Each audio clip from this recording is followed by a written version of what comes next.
June 28, 2019. Rain tapped against the windows of Eugene's downtown office buildings, creating a somber backdrop to what would become the city's most puzzling case of the year. Detective Marcus Holt stood in the doorway of the therapist's office, his weathered face betraying no emotion as he surveyed the scene. The body of Meredith Shaw sat upright in a plush leather armchair, hands neatly folded in her lap. Too neatly. The 45-year-old licensed therapist's eyes stared vacantly at the ceiling, a silk scarf, royal blue with intricate gold patterns, wound tightly around her neck. "Who found her?" Holt asked, his voice barely audible over the crime scene technician's camera clicks. Officer Diane Chen flipped through her notepad. "Janitor. Comes in Friday nights to clean the building. Said the door was unlocked, which was unusual. He knocked, got no answer, and peeked in to see if she'd left for the day." Holt nodded, studying the room. Nothing appeared disturbed, no overturned furniture, no signs of struggle. The desk was organized, files neatly stacked. A half-empty cup of tea sat on a coaster, long cold. "Time of death," he asked the medical examiner who was preparing to transport the body. "Preliminary estimate, between 6 o'clock and 7 p.m. Rigors well established. I'll know more after the autopsy." Holt checked his watch, 11:45 p.m. Nearly 5 hours since her death, then. He moved carefully through the small office, noting details: framed diplomas on the wall, a bookshelf filled with psychology texts, a small digital clock on the desk, its red numbers glowing 11:46. "Security cameras?" he asked. "One in the hallway outside her office, but it's been disabled," Chen replied. "Building manager says the feed went dead around 5:30 p.m. Holt frowned. "Deliberate, then." He turned back to the body. "What about her phone?" "No sign of it," Chen said. "Her purse is in the desk drawer, wallet intact. Credit cards, cash, nearly $300, all there." "Not a robbery," Holt murmured. He knelt beside the armchair, studying the silk scarf. Not a wrinkle in her clothes. No defensive wounds on her hands. She knew her killer. The building manager, a nervous man in his 60s with thinning gray hair, hovered in the doorway. "I don't understand," he said. "Dr. Shaw she was the kindest tenant. Never caused trouble, always paid her rent on time." "When was the last time you saw her?" Holt asked. "Earlier today. Around 4, maybe. She had a client with her. I was fixing the thermostat in the hallway." "Did you see the client?" The manager shook his head. "Door was closed. I just heard voices." "We need to talk to her receptionist," Holt said to Chen. "Already called her. Amelia Winters. She's on her way in now." 20 minutes later, Amelia Winters sat across from Holt in an empty office across the hall, clutching a paper cup of vending machine coffee. Her eyes were red from crying, mascara smudged beneath them. "I shouldn't have left early," she whispered. "If I'd stayed." "Why did you leave early?" Holt asked. Amelia wiped her eyes. "Dr. Shaw told me to. Said she had a private client coming in at 6 p.m. and would handle it herself. It was unusual, she always had me schedule appointments, handle payments, all that. But she insisted." "Did she mention a name?" "No. Just said it was a new client, someone who specifically requested privacy." Amelia hesitated. "The weird thing is, she didn't put it in the system. I manage her entire calendar, and there was nothing scheduled after her 5 p.m. session." Holt leaned forward. Had she ever done that before? Taken clients off the books? Never. She was meticulous about documentation. But Thursday, she seemed distracted. Kept checking her phone. Did she mention anyone bothering her? Any concerns about a specific client? Amelia considered this. "Last week, she asked me to reschedule a few appointments. Said she needed to review some notes on a particularly difficult case. She didn't give details, confidentiality and all that. Holt nodded. We'll need access to her client files. You'll need a warrant for that, Amelia said automatically, then sighed. But I guess under the circumstances. Dr. Shaw kept physical files in the cabinet behind her desk. The keys should be in her purse. Later that night, armed with a hastily obtained warrant, Holt and Chen began the painstaking process of reviewing Meredith Shaw's client files. The office was quiet now, the body removed, though chalk outlines and evidence markers remained. Most of these look routine, Chen said, leafing through folders. Depression, anxiety, couples counseling. Holt nodded, scanning the labels. Then he paused, pulling out a leather-bound notebook tucked between two files. Unlike the others, it had no printed label, just elegant handwriting on the cover, J, Sessions 1 to 4. This is different, he muttered, opening it carefully. Inside were pages of dense, handwritten entries, but not in Meredith's handwriting, based on the notes they'd seen in other files. The entries began coherently enough, descriptions of anxiety, insomnia, a sense of being watched. But as Holt turned the pages, the writing grew more disturbed, filled with paranoia, obsessive thoughts, and seething anger toward an unnamed woman, who took everything. One passage caught his eye, "She doesn't know who I really am. That's the power. That's the hook. We need to find out who J is," Holt said, showing Chen the notebook. Could be a client recording their thoughts between sessions, Chen suggested. Some therapists assign journal exercises. Maybe.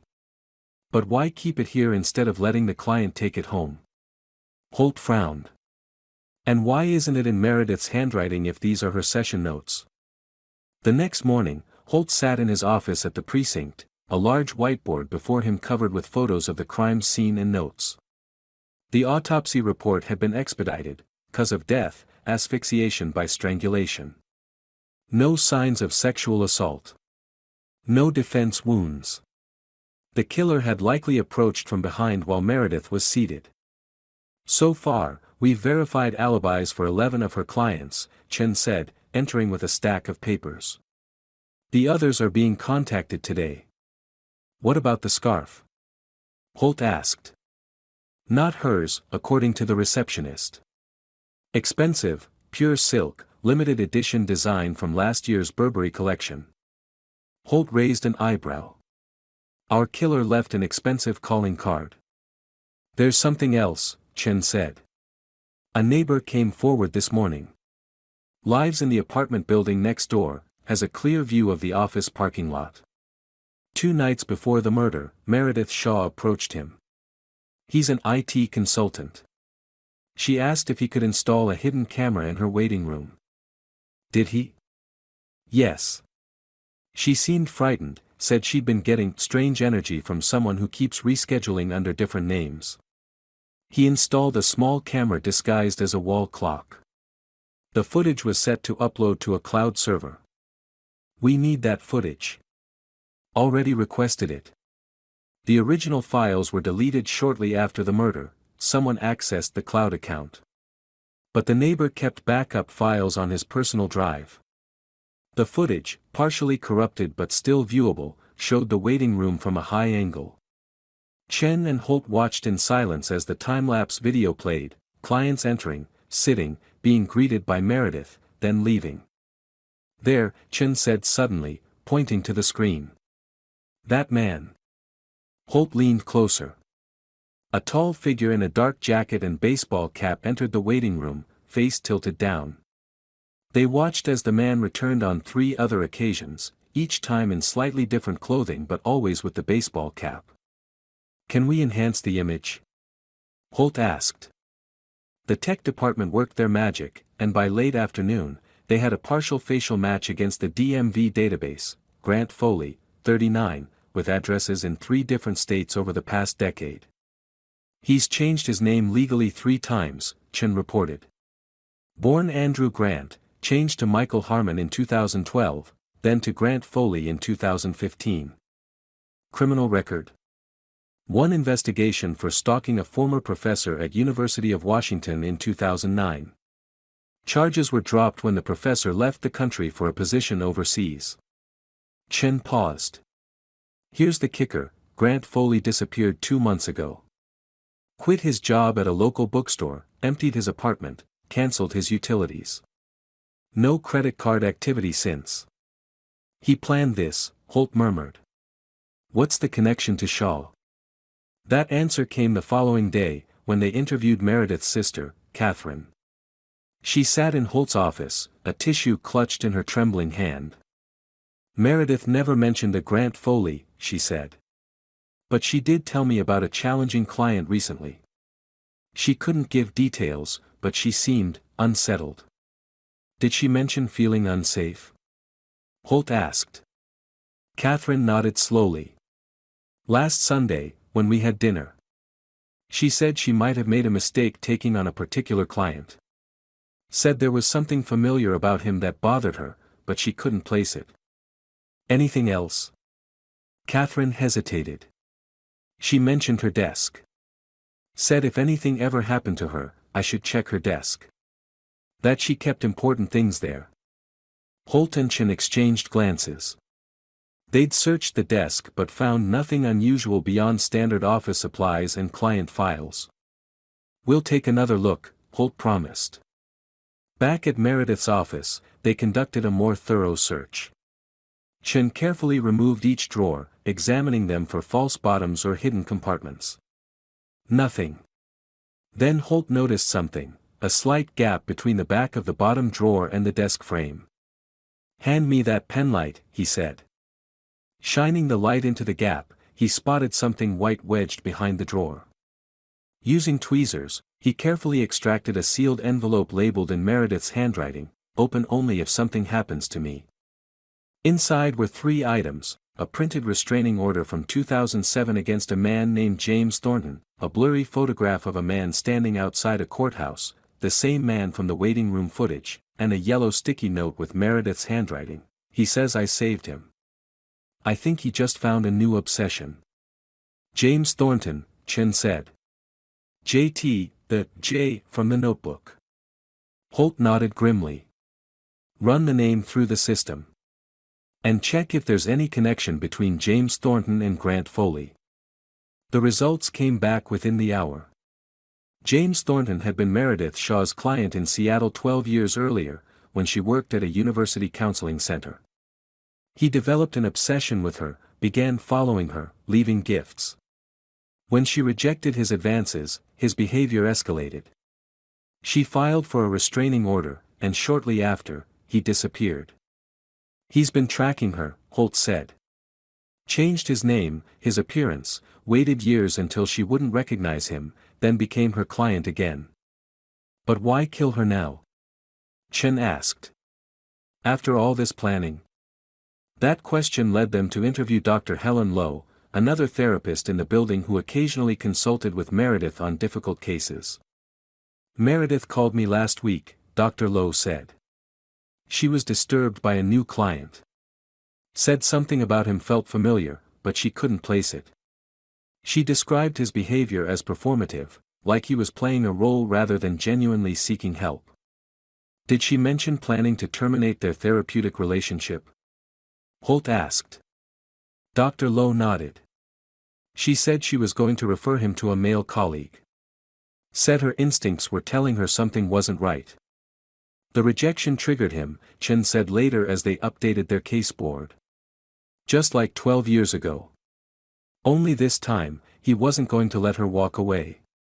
Despite having a clear suspect, Grant Foley, or James Thornton, remained elusive.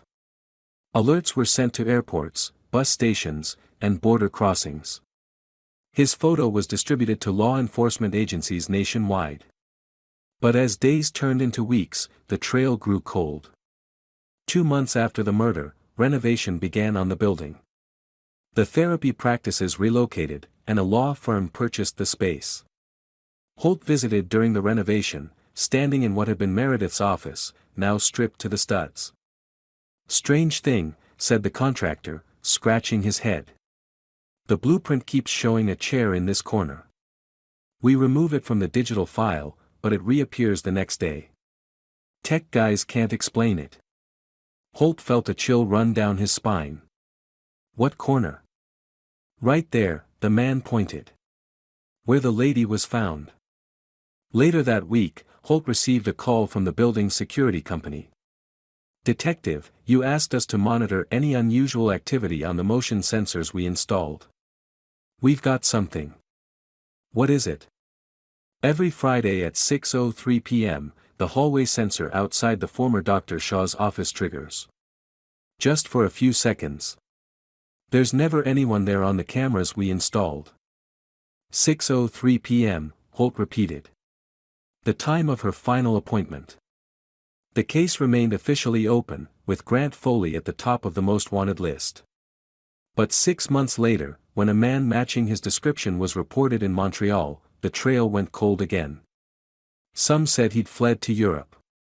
Others believed he'd assumed yet another identity, hiding in plain sight. The building renovation was completed, the law offices opened, and life moved on. But Detective Holt kept the case file on his desk, reviewing it regularly. The leather notebook remained in evidence, its disturbing contents a window into a mind consumed by obsession. And every Friday at 6:03 p.m., though no one was watching anymore, the motion sensor in that hallway still registered an entry. A digital ghost, perhaps. Or something else entirely. Some in the department suggested closing the case, moving it to cold storage. But Holt refused. He'd made a silent promise to Meredith Shaw, whose final act had been to leave breadcrumbs, to recognize the danger when it returned to her life, even if too late to save herself. The last page of the J notebook, which they'd initially overlooked, contained only one line, written in a different hand, Meredith's. "If you're reading this, I was right about him. Don't let him disappear again." Holt had pinned that page to his home bulletin board. Some nights, staring at it, he swore he could hear faint footsteps approaching a door that no longer existed, at exactly 6:03 p.m. The chair that kept reappearing in the blueprints had been donated to a women's shelter across town. The director called Holt one day, confused. "We've had to move it to storage," she said. "None of the women will sit in it. They say it feels cold, even on hot days." One woman swore she heard whispering when she sat in it, something about recognizing the danger. Holt often wondered if Meredith had known, in those final moments, who was really sitting across from her. If she had recognized James Thornton behind Grant Foley's carefully constructed facade. If she had realized, too late, the danger she was in. The therapist who specialized in helping others face their fears had become a victim of her own compassion, treating a man who had once terrorized her, not recognizing him until it was too late. But she had left clues. For someone who would listen. For someone who would follow. 1 year after her death, Holt received an anonymous letter, postmarked from Seattle. "Detective, check the recording from her last session." She always recorded her sessions. Always. A friend. But her phone had never been found. And no recordings had been discovered in her office or cloud accounts. Until a week later, when Holt's own phone received a text from an unknown number, an audio file, date stamped June 28, 2019, 6:03 p.m. The voice was muffled but unmistakable. Meredith Shaw, speaking calmly. "I know who you are, James. I've known since our second session." A man's voice, suddenly stripped of its affected tone. "Then you know why I'm here." "Yes.